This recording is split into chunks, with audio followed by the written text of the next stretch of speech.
Start. ओम श्री परमात्मने नमः। अथ पंचदशोऽध्यायः।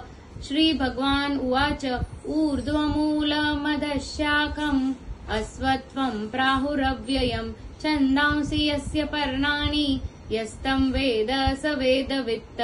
अधश्चोर्ध्वं प्रस्तुतास्तास्य शाखा गुणा प्रवृद्धा विषय प्रवाला।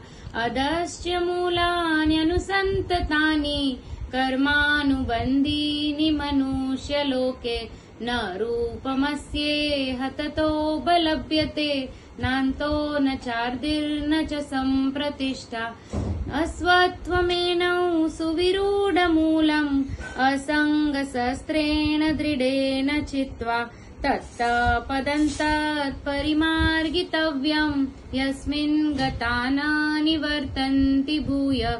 त्वमेव चाद्यम् पुरुषम् प्रपद्ये यत्त प्रवृत्ति प्रसुता पुराणी। निर्मानमोहाजितसङ्गदोषा अध्यात्मनित्या विनिवृत्तकामा। द्वन्द्वैर्विमुक्ता सुखदुःखसंज्ञै गर्च्छन्त्यमूढा पदमव्ययन्तत्। न तद्भासयते सूर्यो न शशाङ्को न पावकः यद्गत्वा न निवर्तन्ते तद्धाम परमं मम। ममैवांशो जीवलोके जीवभूत सनातनः। मनसस्तानि इन्द्रियाणि प्रकृतिस्थानि कर्षति। शरीरं यदवाप्नोति यच्चाप्युत्क्रामतीश्वरः।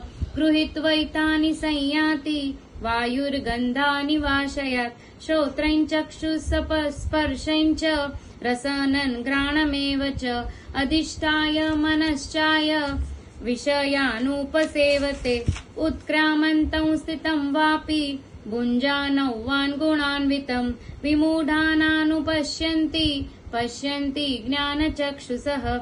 यतन्तो योगिनश्चैनं पश्यन्त्यात्मन्यवस्थितं। यतन्तोऽप्यकृतात्मानो नैनं पश्यन्त चेतसः। यदादित्यगतं तेजो जगद्भासयतेऽखिलम्। यच्चन्द्रमसि यच्चाग्नौ तत्तेजो विद्धि मामकम्।